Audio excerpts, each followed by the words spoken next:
Greetings from the corner of Whimsy and Bliss. I am in the shed today. I am doing some prep work for the painting. What I'm going to be doing today is priming all of the black marks from where the materials used, or I guess stamped, or whatever they do to identify it. I'm removing stickers, pulling out pointless screws and nails and things like that. Not sure what some of these things mean, but I won't be able to really prep those that are in the ceiling. But I just want to try and get ahead of all of those kind of markings because I'll be spraying the shed tomorrow. It's going to rain today, so I don't want to waste the energy and run the risk of the primer failing because it's too much moisture. But I feel like if I get ahead of it now, it's like 7 something Sunday morning. If I get ahead of it now, at least covering up the marks. There's the pups. That's Mr. Bronx, Hunter Bell. Hey, Bronx. But yeah, we are in the 12 by 16 garden shed. My window's there, which I really kind of love. I was very concerned about getting some kind of natural light, and I thought I wanted like the really huge, like 48 by something or other insulated windows, but it would have been total overkill. These are the 30 by 36. They are not insulated because my function for the shed is not, while it is going to be like a safe haven, a place where I can decompress and tinker and have a little fun, it's not the traditional function of a she shed where, folks are hanging out and having tea parties and they have real furniture. Like, I won't be using it for that reason. This is going to be a space where I house my inventory for my website. I'll be able to sit in here and paint and upcycle and make wreaths and all kind of fun stuff. Because almost every tool you need is battery operated. I use Ryobi tools, so they're battery operated. I will have light because I'll have battery operated or rechargeable light bulbs and lamps and things like that. Of course, I am in northern Alabama. It is currently the summer and we get lots of daylight. So as you can see, it's perfectly comfortable. It's only 7 something in here. It's a little dark, but with the doors open, if I were to open both doors, it would be plenty light enough for me to do what I have to do. And, I've been in here as late as 8 p.m. and it's still relatively light out, in the middle of the summer. But, where there's a will, there's a way. There's always something that we can use with modern technology that will allow us to do what we have to do. I am super excited to get this space painted. I hate, if I were to give a review on the shed, almost everything about it I love, except I hate all the nails. How the way all the nails are coming through in the ceiling. One, it looks awful. It's kind of creepy to me, honestly. It looks kind of like, I don't know. It looks terrible. I don't like that. It's definitely unsafe. I don't even know how to get up there and cover this stuff up because it's so unsafe. You have to be so careful with, whatever material you use and just trying to maneuver up there to contend with that. It's awful. I absolutely hate that. That's the one thing that I will absolutely have to figure out as quickly as possible. Another thing that's kind of bothering me is I get that this is a natural material, but we have a board that is, obviously, to me, compromised. It's got sap oozing out of it all over the place. And I don't know how to contend with that. What do you do in a situation like that? Here's another one. like sap all over the place. How do you seal that up, dry it up? Like, I mean, it was 2 boards. We couldn't replace those 2 boards with something else, something that wasn't in this situation. You know, I don't like that. I feel like these sheds are not cheap. You know, put forth a little bit more effort into the product, the finished product. You know, the client shouldn't be dealing with sap. We've only had this thing for 2 weeks maybe, and it's already looking like this, and I just really don't know what to do, how to seal that up and stop it. So if anyone out there knows, please let me know. Is there a product? What can I do to finish that off so that it won't be a recurring problem? And I mean, do I need to just kind of prepare for all of the boards that look like that? You know, I don't think that is I'm not exactly satisfied with that situation, but we'll figure that out. So I will be busting out my new paint sprayer tomorrow once the rain passes. I'm gonna tape off the windows, tape off the doors, tape off the floors.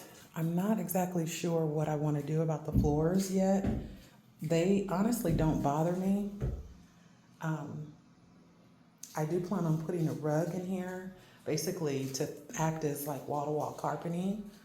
So I don't know, like I would love to put a diamond pattern press and steel, diamond pattern press and stick tile. I found, like, green is my favorite color, so I found a really beautiful green and kind of whitish, goldish, alternating marble pattern that I think would look really pretty in here. But I just don't know if I want to, one, waste the time and energy to do it. It wouldn't be a waste. It's something that I really love, but spend the time and energy doing it.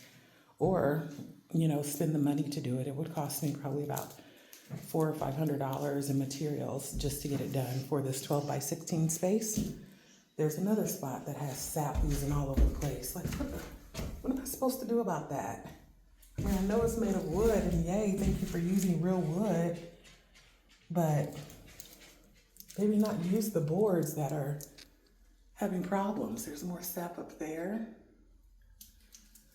I gotta find a solution for this because this does me no good if I go in here and I paint everything up and then I still got all this sap coming through.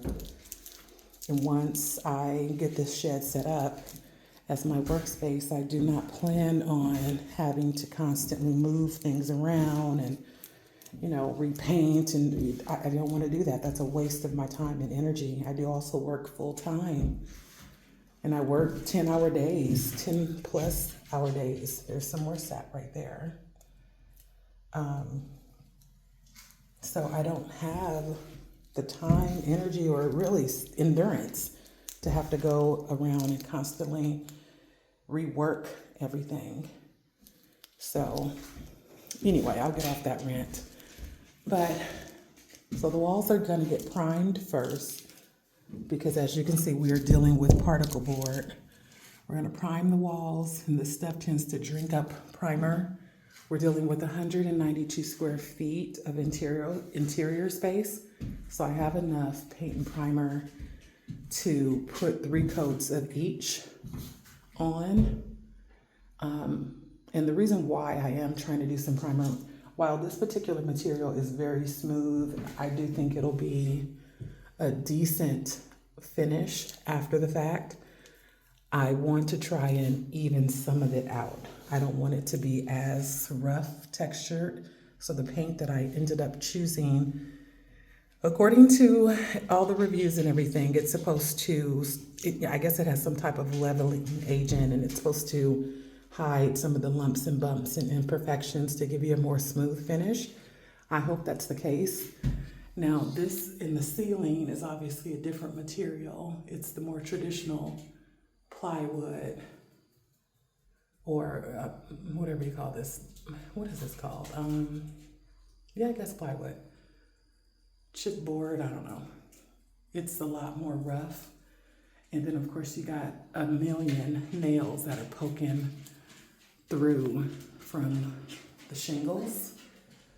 I don't know if you can see them, but I mean, it is bad. It looks like in the same, like a horror movie. Like they just, I don't know. This particular shed in my subdivision required that the shed be painted to match the home and have the same type of roof. So we do have asphalt shingles on the shed. Let me give you all just a little bit of details. So this is considered the classic garden shed. It is 12 by 16. It has two 30 by 36 windows. It has the double barn door. I chose to go with the colors white for the trim, the color of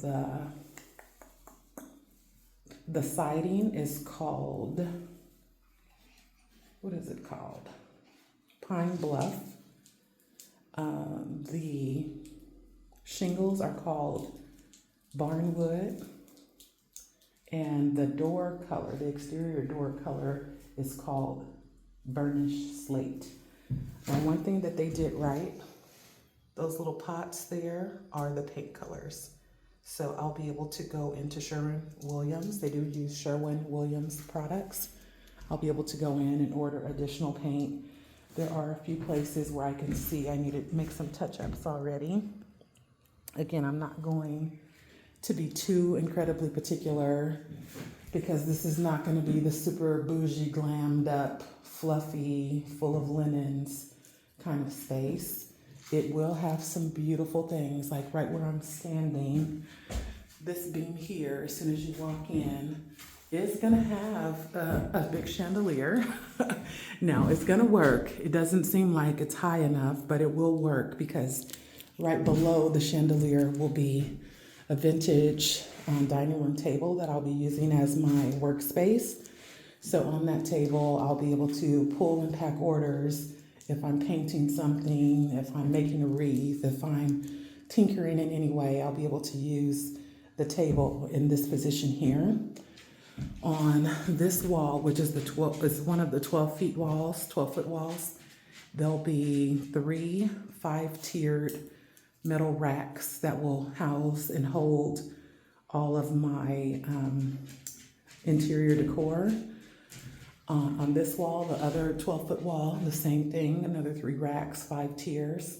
I'll use all the vertical space wisely, so there'll be hanging baskets, shelving, all types of things that I'll be able to use to optimize the space.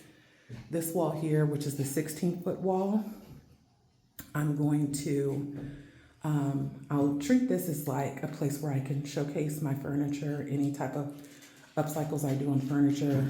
I really, really enjoy refinishing and stripping and bringing back to life pieces that may have gotten really crappy paint jobs, or some things I will paint if it's something beautiful and vintage that has beautiful lines or whatever, but it's an outdated finish or the finish is failing, I will redo it and make it look beautiful again.